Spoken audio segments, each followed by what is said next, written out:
Hello, wonderful teacher. Justin here from TeachHuman, where we believe that teaching and learning well shouldn't cost anyone their health or their identity.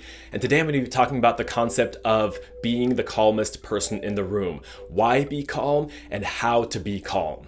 As teachers, we find ourselves in so many situations that aren't calm or that have the potential to become heated or at least pretty awkward, whether that's in class, whether that's in other school-related interactions, or in life in general. And so I want to help us counter that.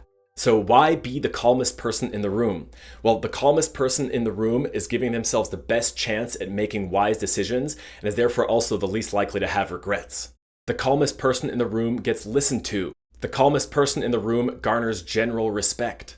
The calmest person in the room helps others be calmer. It can be patronizing or fruitless to tell others to be calm, but calm begets calm. The calmest person in the room will probably have the easiest time transitioning to whatever they do next. And the calmest person in the room is doing what's best for their health. So the benefits of being calm are things that we probably really want for ourselves and for other people we care about. But it's easy to say, be the calmest person in the room. How do we actually do it? The first way is actually based on the fact that it's easy to say, namely by repeating to yourself the mantra, be the calmest person in the room. I'm telling myself, Justin, be the calmest person in the room all the time.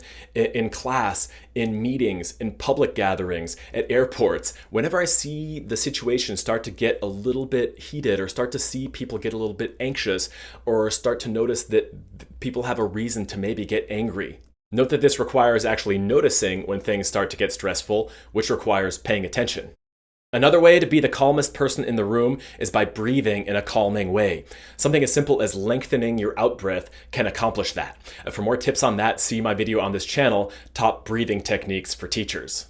And a third way to be the calmest person in the room is to speak softly. Now, it might seem like you need to already be calm in order to speak softly, but just like with breathing calmly, speaking softly can help you actually become calmer than you were in the first place. Almost everyone speaks louder than they would actually need to in order to be heard, and almost no one seems to notice that.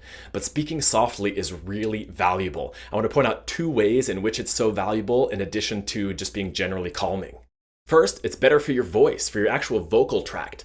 Speaking softly helps your voice last longer over the course of any given day and stay healthier over the course of your lifetime. We've probably all lost our voices as teachers, and a lot of us have powered through a lot of vocal pain. We can't always avoid that, but speaking softly can make a big difference. Second, people listen to you better. In a world full of noise, the brain latches onto silence and soft words. Speaking softly and sometimes preserving outright silence between words sends the message that you're calm, that you know what you're talking about, and that you have a really good reason for saying exactly what you're saying. People should listen to you because of who you are and what you have to say, not because you're loud. Speaking softly makes it more likely that people will hear and care about what you say, whether that's your students, your colleagues, or your principal. Now, being calm does not mean being a pushover or a punching bag. We can still say, this is wrong and this needs to change. We can still say, please don't talk to me like that. Saying those kinds of things in a calm voice can land incredibly hard. There are also times for being animated. There are times for raising our voices in defense of ourselves or others in the face of mistreatment or injustice, and I wish you strength for doing that. In general, though, calmness is good for our interactions, for the outcomes of our interactions, and for our well-being. So the next time you feel things heating up, remind yourself, be the calmest person in the room. If you want to remember the whys and hows of doing that without always coming back to this video, we've got a handy visual guide to these benefits and techniques linked in the video description, along with other resources to help you teach and live well.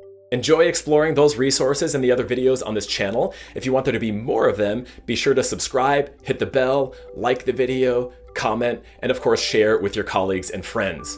I'll see you next time. In the meantime, see if you can be the calmest person in the room.